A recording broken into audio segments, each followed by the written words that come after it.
Hi, everyone. Welcome to Freebird Spirit YouTube channel. Thank you for swinging by and hanging out with Chrys and I today. Love is the wisdom behind awakening and discussion 31. Right?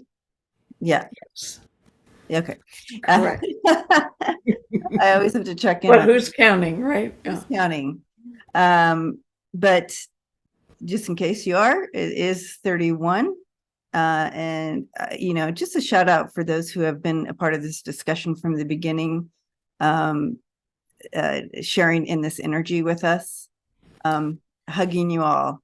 And those of you who are not, hugging you too, but I'm just saying.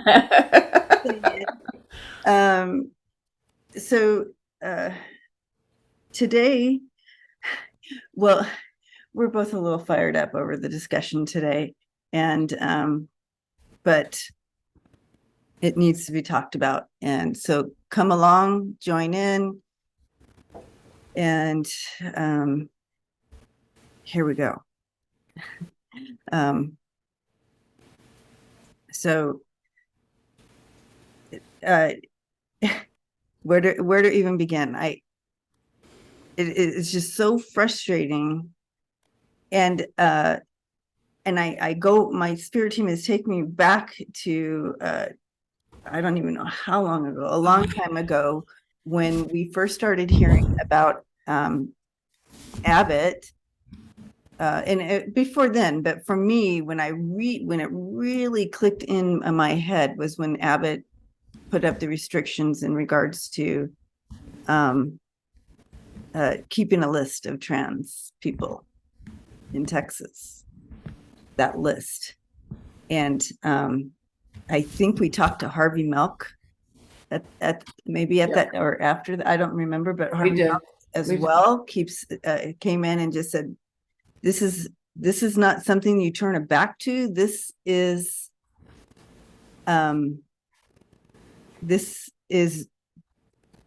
red flag, danger, and it's the beginning of something, and it cannot be ignored. And Harvey came in with a pretty strong, and I kept trying to say, but I just felt the energy from like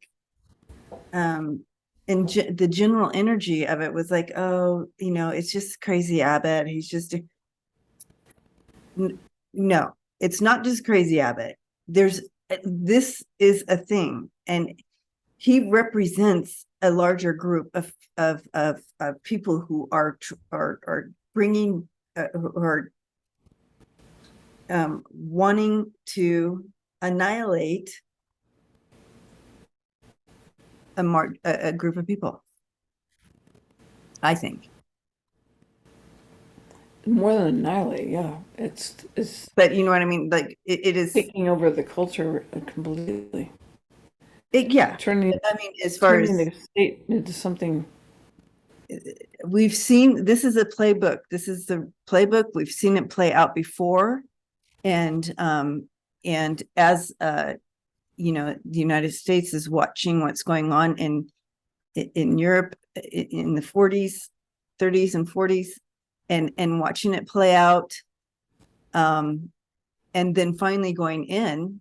But what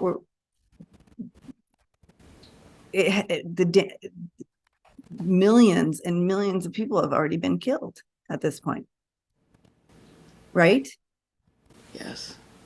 Because the action hadn't been taken. You kind of, you know what I mean? I mean, tell me, Chrys, you tell me. I know we're both sort of verklempt at the moment because there's so much here.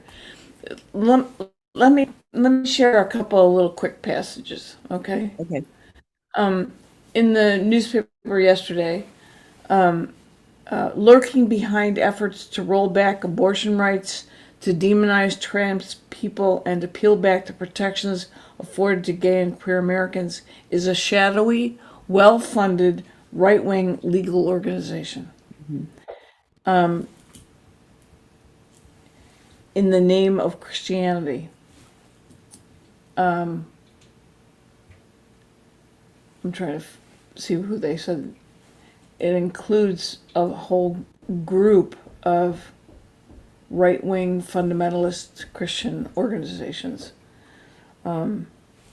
which are too long to even list. So that's one piece, right? To think that this is just an occasional nut bucket politician is to stay quiet. This isn't idiosyncratic.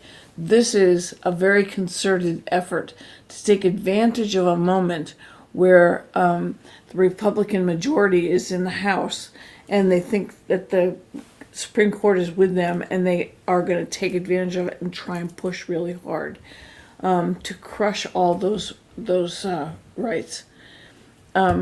So I want to say that the last time a government did this was in World War II, where they killed 6 million Jews, 7 million Soviet citizens, 3 million, including Jewish soldiers, of prisoners of war, 1.8 million Polish people, 312,000 Serbian civilians, 2,000 Jehovah's Witnesses,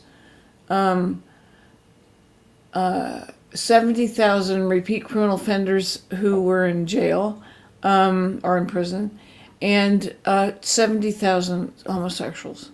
So that was a concerted effort to mix the state with this behavior. That's just those are two pieces in a very big picture, which is essentially the creation of a fascist state, where everything that we hold sacred around the Constitution about freedom of speech, freedom of assembly, freedom of, and to keep religion and government separate is in danger, and it's a concerted effort. So the other piece is this one quote I want to share with you.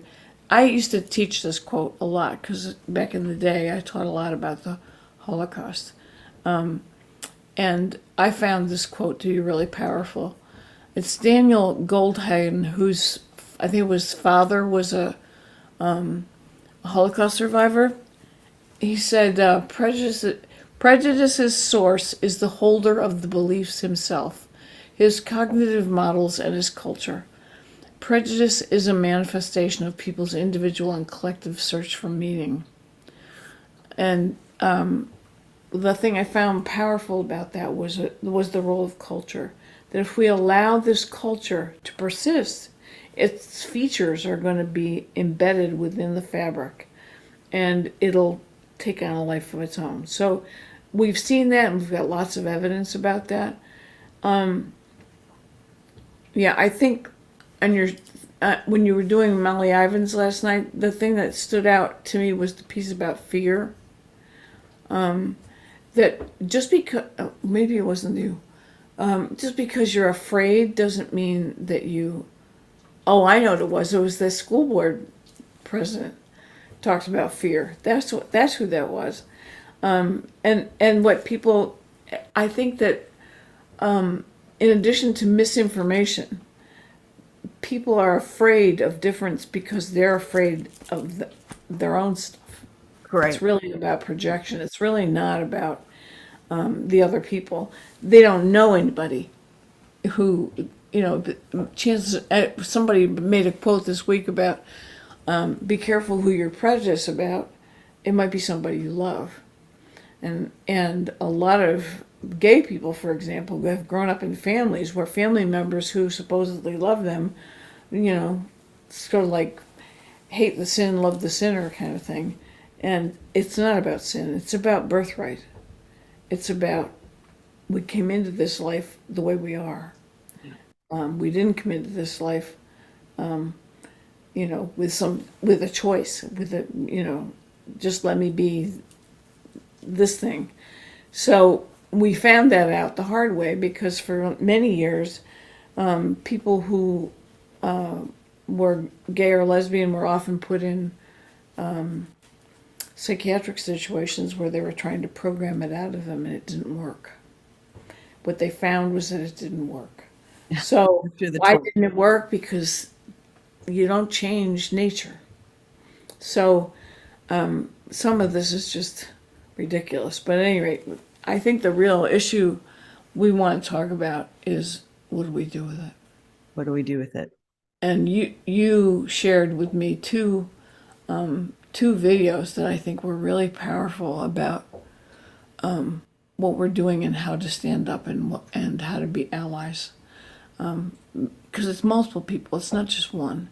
It's really the intersection of white supremacy and homophobia and any number of other things that don't seem to fit the dominant cultural right piece. Yeah. Yeah. So it's hard to talk about this stuff because it's so big. I feel tongue tied. Yeah. Well, I mean, you're doing really much better than I was in regards to this, but yeah, it is big. However, it's here, right? Yeah. It's here Yeah. and it's in our country. Yeah. And we're sitting around sort of waiting for the election, you But know. and We can't wait. we We can't. can't That's wait. my point. Yeah. We waited back in the 40s. No. Waited too long. No. We turned away millions of people who were trying to find refuge in the US and we didn't participate. You know, it's like, hello, we need to participate. Yes. And you Let's know, learn. when you start to talk about the Russian-Ukraine situation, you're really talking about the very energy, the very initiative that is trying to destroy humanity in the interest of what? Of the interest of what? What are we going to gain by these behaviors? We're going to get, you know, you got to live with you have to live, the people who remain will have to live with the karma, the massive karma of what it means to destroy so many people. For what? Because your religion, and it's not about religion at all, I don't think. I think the capitalist piece is also a really big, powerful part Well, I of it. mean, there is a puppet master here. Yeah. So that makes sense. Yeah. But they're using religion, right? Yeah. Should we play Yeah. World Yeah. War President clip? Yeah. Okay. Yeah. Yeah. Okay. We're gonna share this clip with you guys. So so you know, kind of catch on to the fire here if you haven't already, right? All right, so here we go. I'm going to share the screen. So bear with me while I figure it out. Share. And we'll go here. Very, very clear.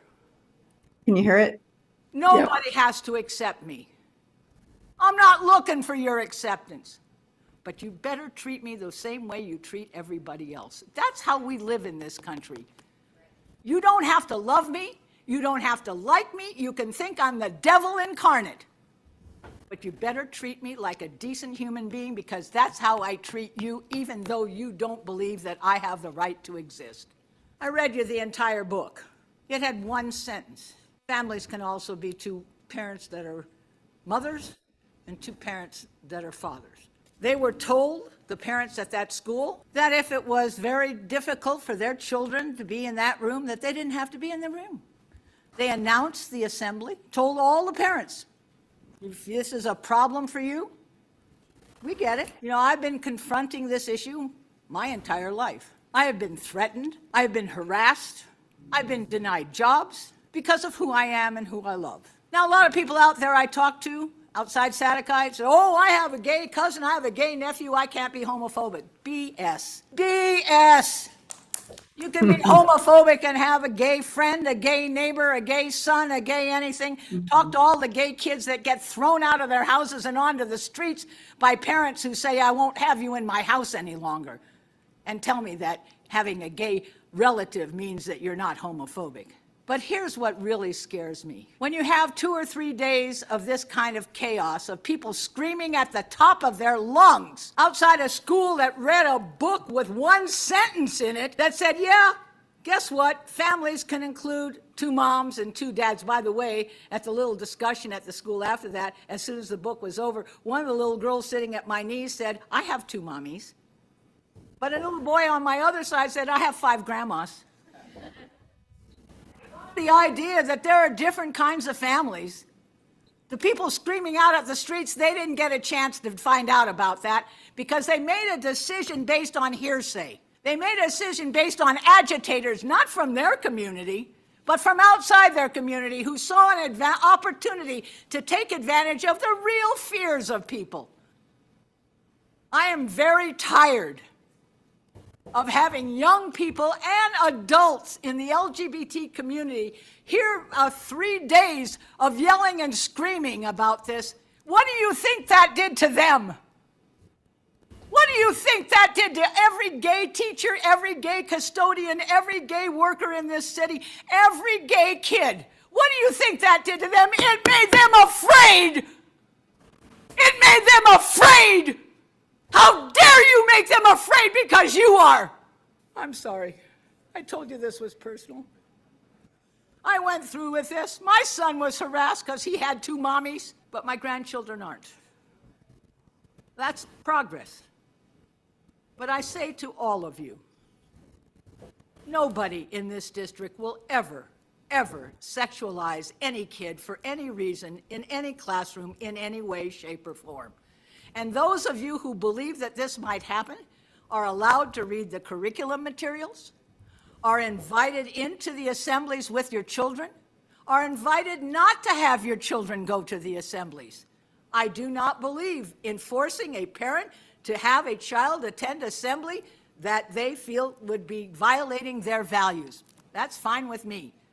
We don't all have to agree. In fact, none of us all agree. But we are going to stand up and say to people shouting outside of a school and to the media that when you broadcast this in the way that you did, you frightened LGBTQ kids and adults in every school in this district and in this city. And we must take much more care about how we elevate an assembly reading a book with 1 line, 1 sentence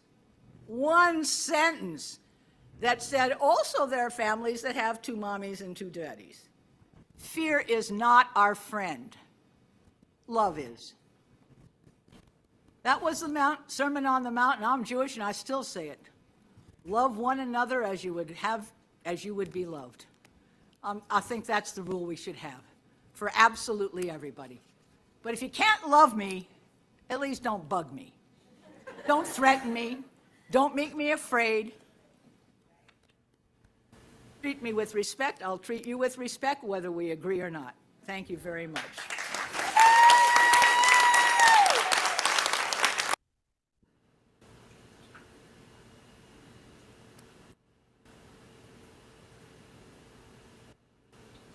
And there you have it. Powerful every time, gets me every time. Yep. Every time. Get tears right away. Yep. And those of you who are with us in this discussion and watching that, the response that you felt as well, that means you're connected. You're connected in. You have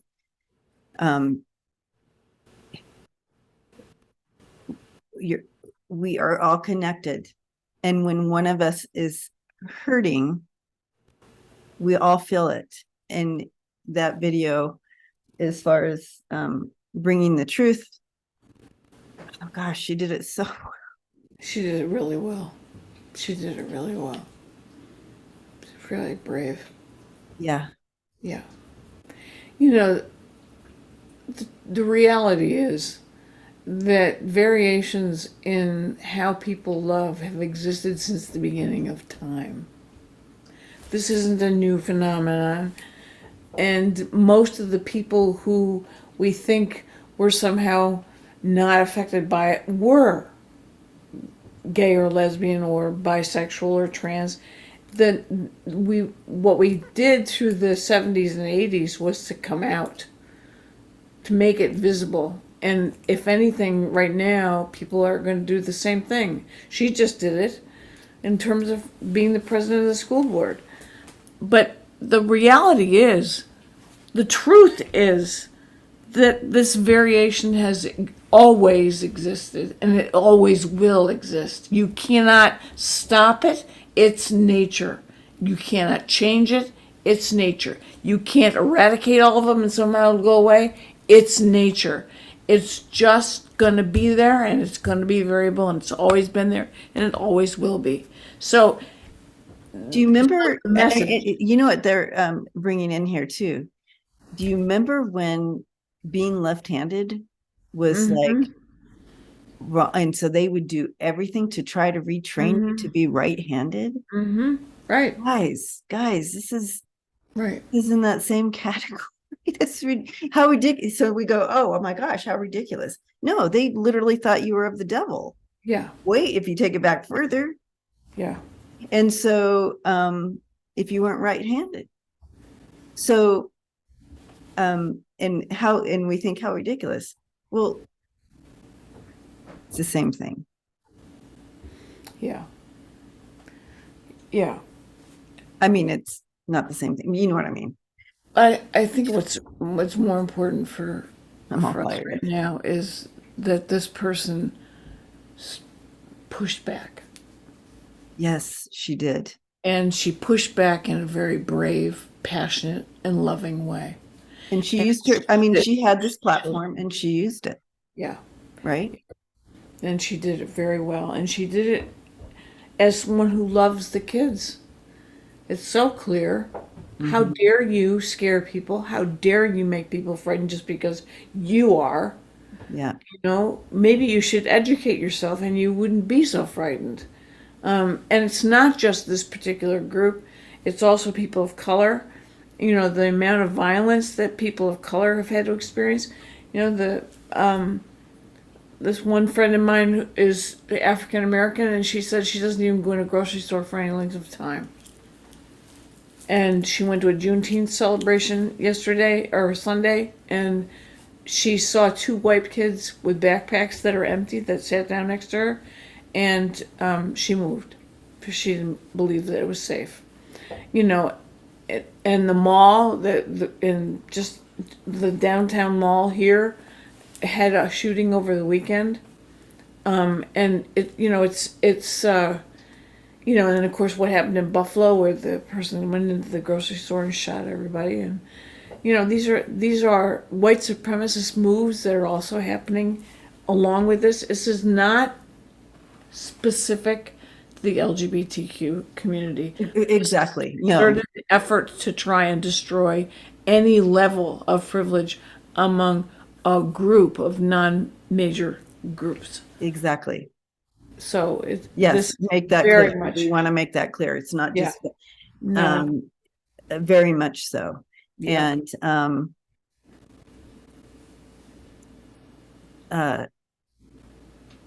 to that point, you know, their narrative that we're the dangerous ones, Yeah. yet we're not the ones Right. shooting up. You know what I mean? We're not that one. We're not the ones hurting people. I think what's really hideous is that the people who are doing the protesting are doing it because of people that don't agree with them are funding them to do the work that they want done. In other words, this group is so desperate to have these issues taken care of that they're willing to take the money from the people who are trying to destroy democracy, really. And they're doing it at their own demise because they're the ones who are going to suffer in the end. Yeah.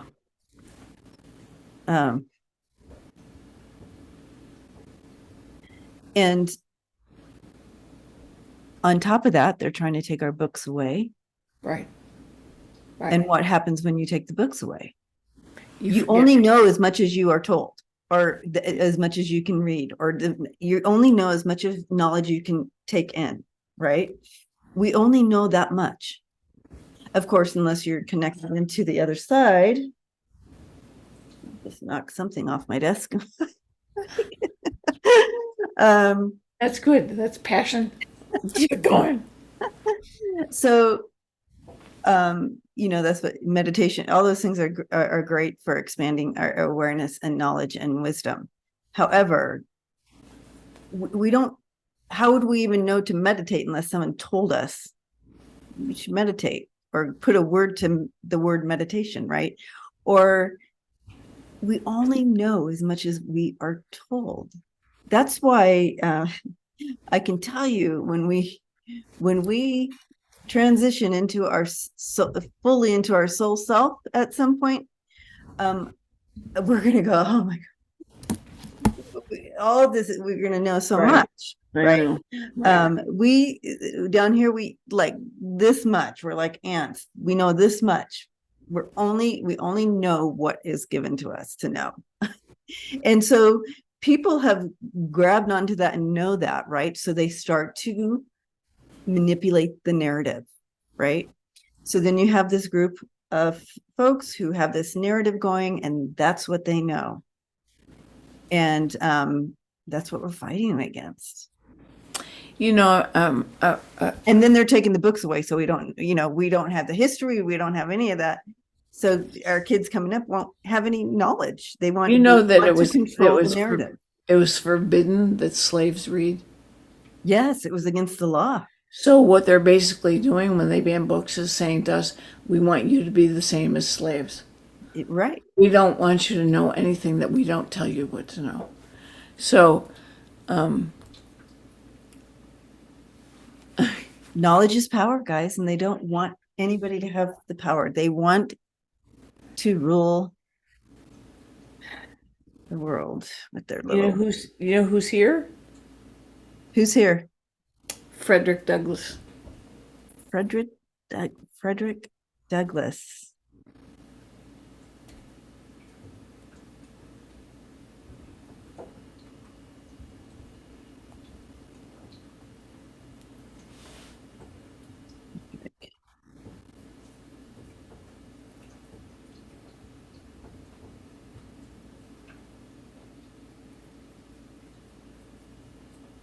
He's showing me writing, lots of like pages and just paper, lots of and handwritten pages of. He's showing me this. Where did that all go? He said.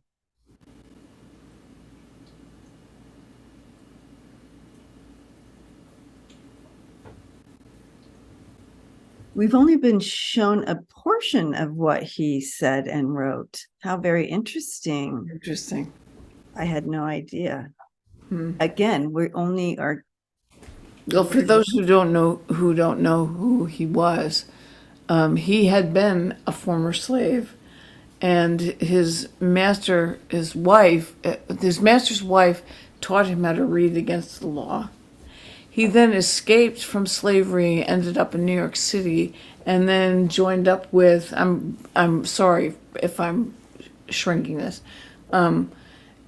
ended up working with the abolitionists in the 19th century to end slavery, and joined them and spoke with them, and then became close friends with Susan B. Anthony and the suffragists. And in Rochester, there's a statue of Susan B. Anthony talking to Frederick Douglass. So he was a major player. He was, in 1848, he joined with the first women's suffrage convention, and joined with them to create suffrage for women and suffrage for African Americans. And he created a newspaper where the title was something like, where he mixed, I would ruin it, where he mixed one's sex with one's race, and that one will not be free without the other being free. So there have been a lot of documentaries about him, and you can certainly look at him on YouTube. But he was extremely articulate, and a lot of his writings are published, but they would be the kind of books that you wouldn't have access to. Okay. Maybe Okay. that's what he's showing, because he's like, where are they? Yeah. I wrote and wrote and Yes. wrote. He's like, this is not a new narrative that's going on right now. This is not new. And I wrote and wrote. Where is it? He keeps saying. My voice has changed. Yeah. I'll have to listen. Did he speak? I'd have to listen to his speech. I've never. Oh yeah, he gave lots of speeches. Is Yeah. is it recorded anywhere? Oh yeah. Oh, I can't wait. I'm going to look it up. But Well, his voice is not recorded. oh, okay. Said is Oh, has okay. been This might be- recorded. yeah, that's kind of early on, right? Mm-hmm. Um,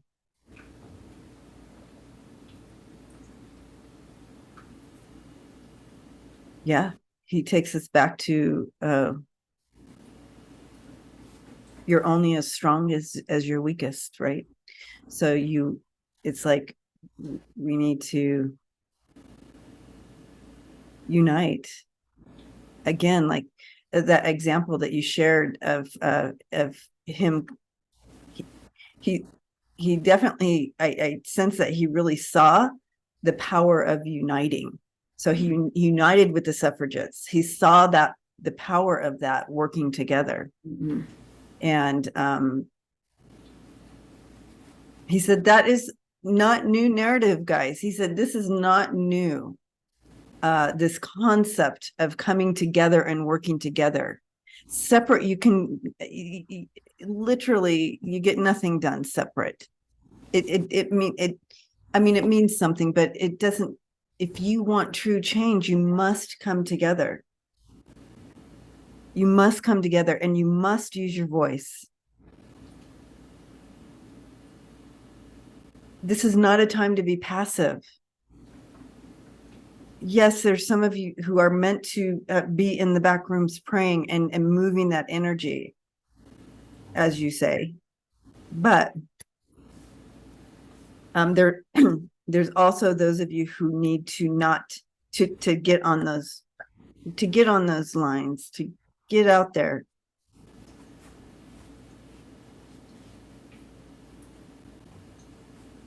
Yes, you take the other cheek, he says.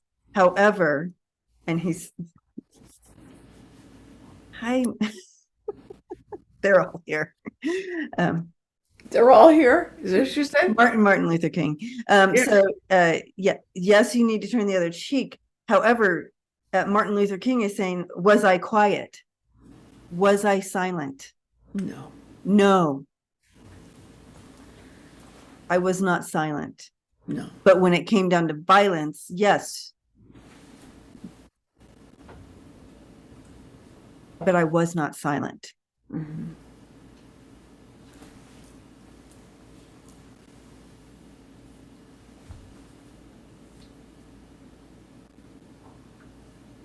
Do you have any questions? Oh, whoa. I think what's on my mind most is how do we develop our allies? How do we get our allies to speak, to act? It's not just the fight of the disenfranchised or the threatened. It's everybody's fight. It is everybody's fight. And so getting that narrative out there. Yeah. Is the best you can. Yeah. Is it writing to your local newspaper and getting a blurb in the, you know what I mean? What is that? An editorial, right?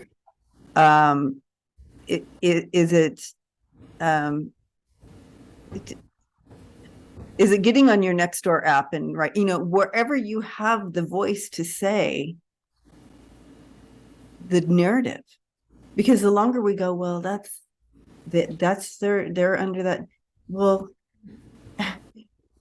again, we become complacent, and then we're back to watching it play out, like the whole Abbott and putting people on a list. That was just the beginning, and I said it was, and it was. You can see now it's spread across the United States, and like a poison, fast moving poison. And we sit and continue to watch like, oh, I wonder, no more of that. No more. Should we play that next clip? Yeah, absolutely. All right. I want to say thank you to those who came in to as well. Powerful. Let me, how do I get out of this? Uh-oh.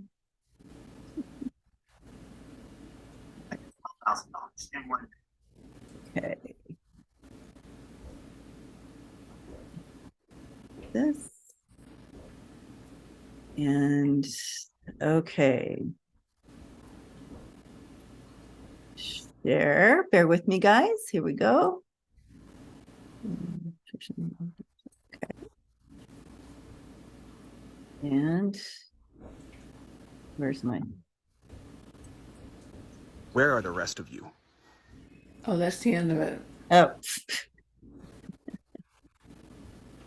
Okay. Sorry. Pause. So a Nazi came to my town today, openly, stood in the middle of town with a giant sign that said Hitler was right. And I'm still regulating from kind of an intense day, so apologies if this is a little raw. But if you are, especially a man, talking about masculinities on this page, if you identify as a warrior or having physical competency or wanting to be a defender or a protector of your community in any way, think about what you will do in this situation now. Because it's going to happen. That's the direction it's going.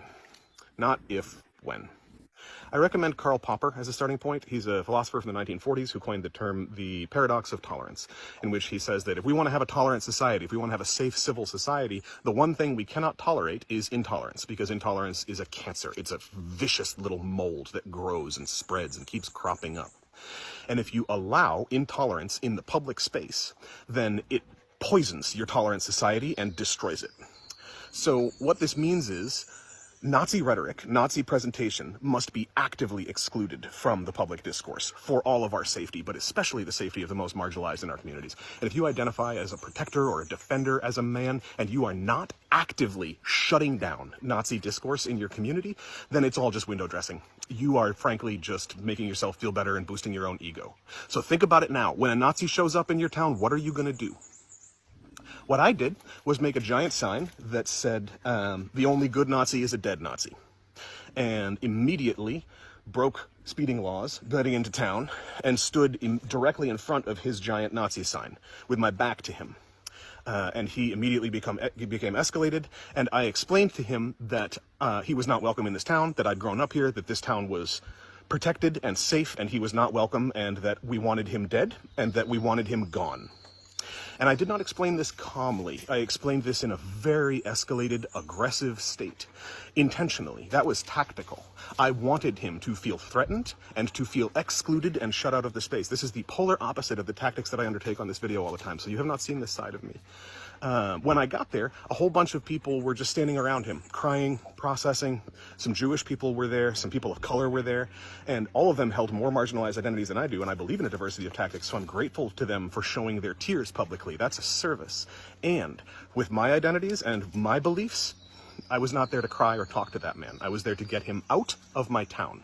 So I violently screamed at him and threatened him until he walked back to his car, started leaving. And I followed him with my sign saying, never come back here, until he got in his car and left. I'm going to show you this video, content warning. This is me being violent. This is my expression of violence, and I believe it is a healthy violence that is necessary for our world. Fuck 3 miles from here! I don't give a shit what you have to say! I knew that was going to bring it. Stay the fuck out of my town! Never come back! I will be right the fuck here waiting for you! All you guys who talk about protection and defense and home defense and personal defense, all these things, expand that. Expand that out to your community, because I believe that is the necessary medicine. Organize, get together with the rest of your community and prepare. How are you going to keep your community safe? Because after that, I was the only person who showed up with that energy, and I immediately got that Nazi out. And after that, this whole group of women and queer people and other marginalized folks were like actively embracing me and being like, thank you. Where are the rest of you? Where are the rest of you? Where are the rest of you? So a Nazi came to my town today,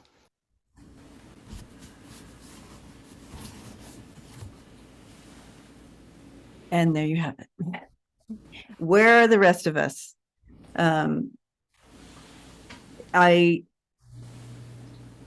It felt so good to watch him stand up and say very loudly, this is wrong. And I am here. He stood in the gap, guys, and put himself out there, even though he is a very nonviolent person. If you look at any of his other videos, he literally is the opposite of that. But in this circumstance, he saw the need to be loud, be threatening, because the passive, the more like putting the sign there and and saying, no, this is wrong, or crying, or trying to communicate and tell this person, that wasn't working, right? And it took that, and he didn't come to blows or anything. His violence was being loud and telling him to leave. But if I can't tell you how good, when I first saw that, it felt, I'm like, oh, that is exactly like someone standing and standing. I don't know. I don't even know how to describe it. How about you, Chrys? Well, I had a different reaction. I was agitated when I saw what he was doing. Well, yeah, that's agitating. It's know, hard. It's hard because It was hard to watch. And I was brought to tears when he said, "Where are the rest of you?" Yeah. Because the only thing that's really made change in the world is when the people who aren't directly affected stand up too. Correct. Women would not have the vote if men hadn't said women should have the vote. People of color would not have the rights that they have today if whites hadn't stood up. So it's not about, and the same thing with the LGBT community. It's, yes, we all have to make our voices heard, but we need our allies. We need everybody to stand up. We need people to say it's not okay when you ship immigrants from Texas to California without telling them the truth. It's not okay when you let children who have come across the border die in your custody. It's not okay. We need to stand up and make those voices heard. We need to say the truth. We need to say what we stand for, and we need to say, I believe in the U.S. Constitution. I believe in the rights that this country has created. The very First Amendment says that no one shall abridge the rights of people. Freedom of speech, freedom of religion, freedom to gather. You can generalize that. That's where we get this idea of freedom from. And then the 14th Amendment basically reinforces that. You can't say, well, I believe in, justice and equality for all. That's what the U.S. Constitution is, but I didn't mean you. Just me. So what you're basically saying when you protest against these groups or when you try and create laws is, I'm going to be free. Just me. It means that I'm going to be in charge of everything. I'm just going to be a white guy who runs the country, and the country is not going to have anybody else in it. Just me. And that's not who we are. So we have to stand up. We have to say something. We have to push back. We have to do everything. There's no one thing. We have to do everything. We have to march. We have to write letters. We have to, teach our children. We have to write the books. We have to write we have to keep doing it. It's like Toni Morrison said when she came through, put your books out on the curb. Yes. Yes. I was thinking about that earlier. I hope that many of us have done that. Put those books out, if anything, whatever. But we need our allies. We need the allies. It's not time to be complacent right now, guys. It's not. And it's getting to the point of Well, just like this gentleman, this came to his small town, and he wasn't having it, and he allied up, and he made his sign, and he went down there, Mhm. and where's the rest of you? Yeah. Yeah.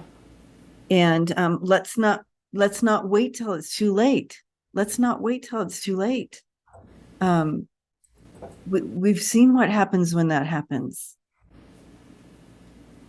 And if you add up all those numbers, Chrys, Yeah. from, well, that, you often see the number 6 million. Guys, it was way more than that. And we weren't even counting the soldiers that died. And not even counting all the soldiers that And died. not counting the Japanese part of the whole equation. So, And then not Hiroshima. and then the fallout of those who, like your dad, who went to fight and saw what he saw and experienced what he experienced, and then those who survived the camps and so forth. And it's just, My father's let's brother, not do that again. my Uncle Bob, was a prisoner of war in Nazi Germany, and he was in the death march across Germany. So he saw huge stuff. So they're the walking wounded, The walking wounded. Yeah, and the debris that's left in their wake is it's the real deal. So, but it's not the only war we've dealt with. But No, but yeah, um, I guess the one thing that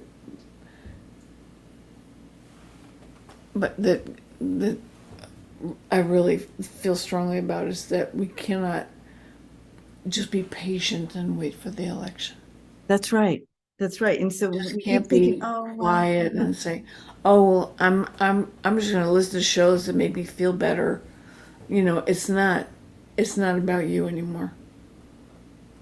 It's about a whole lot of people and a whole lot of kids. My kids grew up in a 2-mom household and wrote stories about what that felt like to them, to have other people not kind, not their parents. right. We dealt with it. We dealt with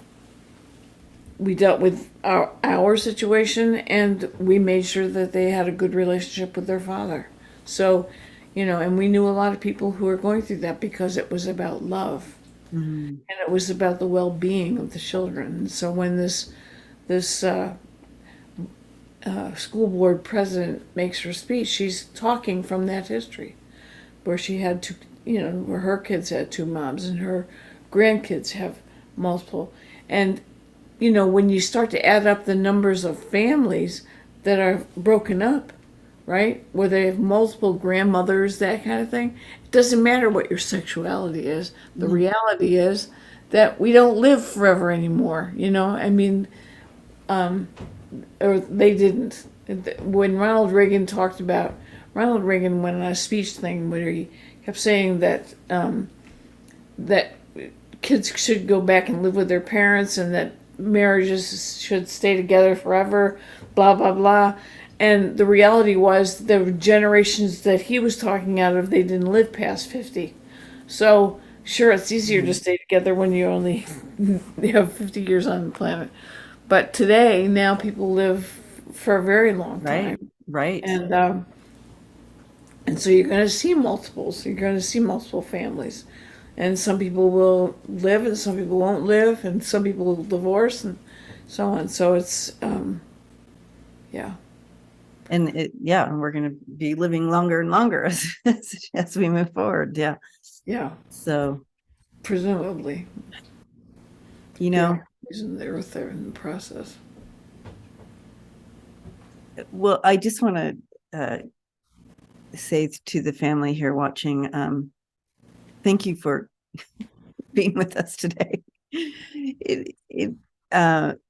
We felt this message was important.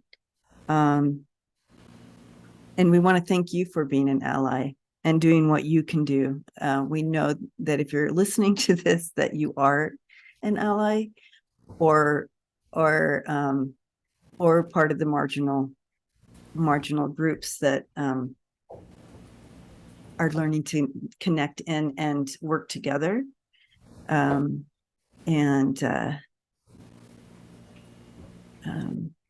Help shoulder each other's stuff. We don't have to do this alone. It doesn't work when we do it alone.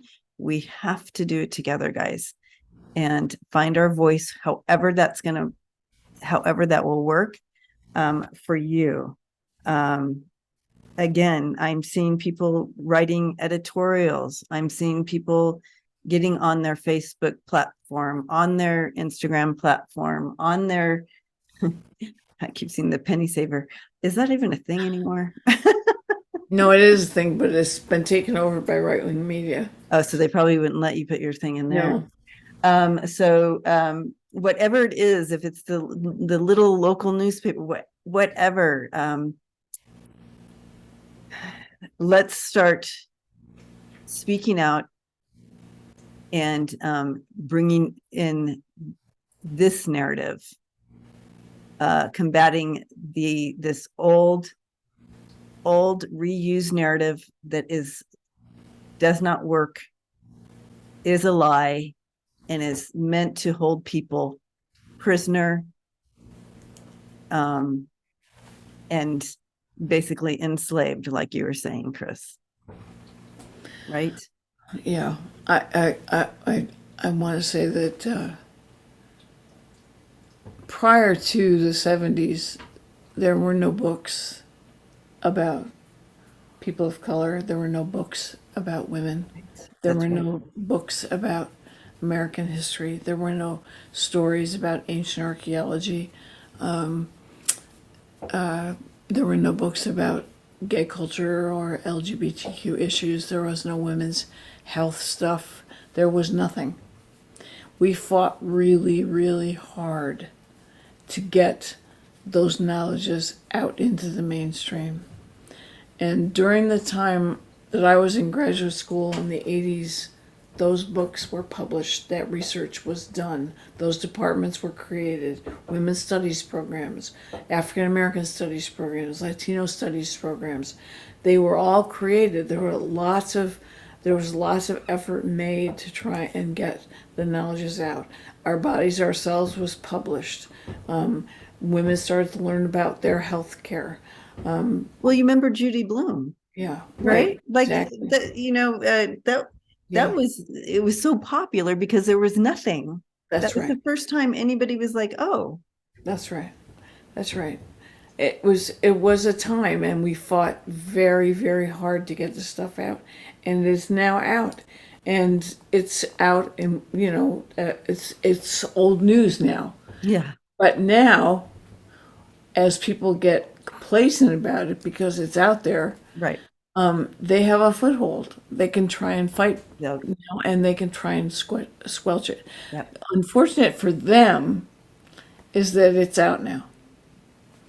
And it is part of the mainstream, and it's pretty hard to turn the mainstream into a regressive state. So, Yeah.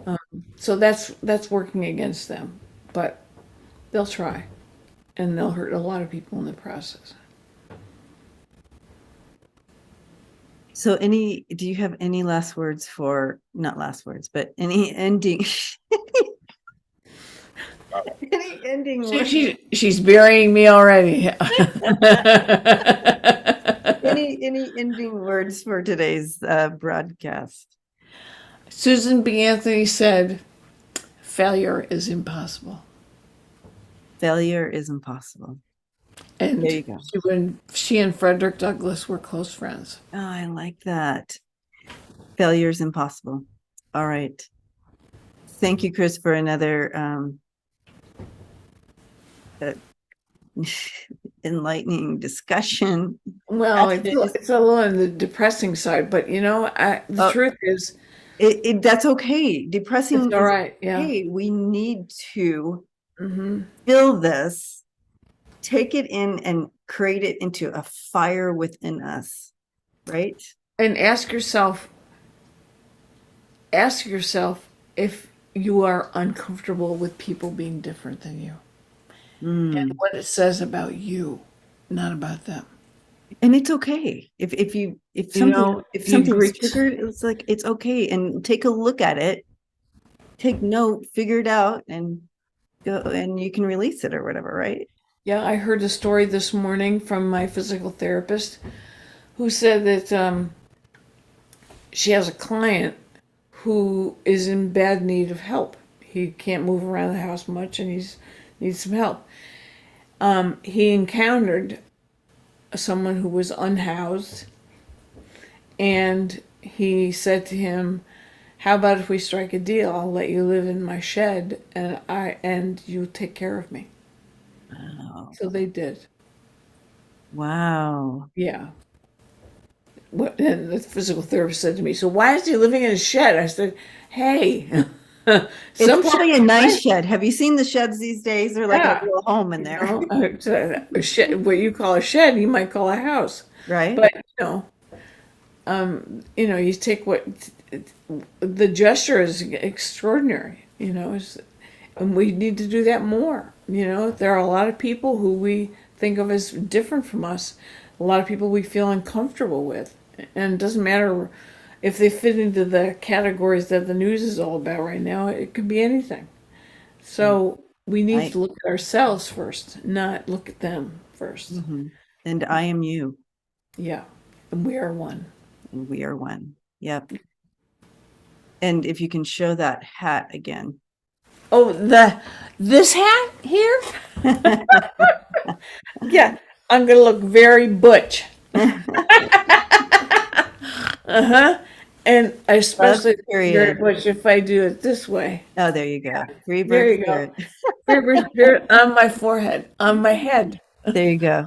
And then if I just want to be jerky, I'll just put it this way. There you go. There I you love it like that.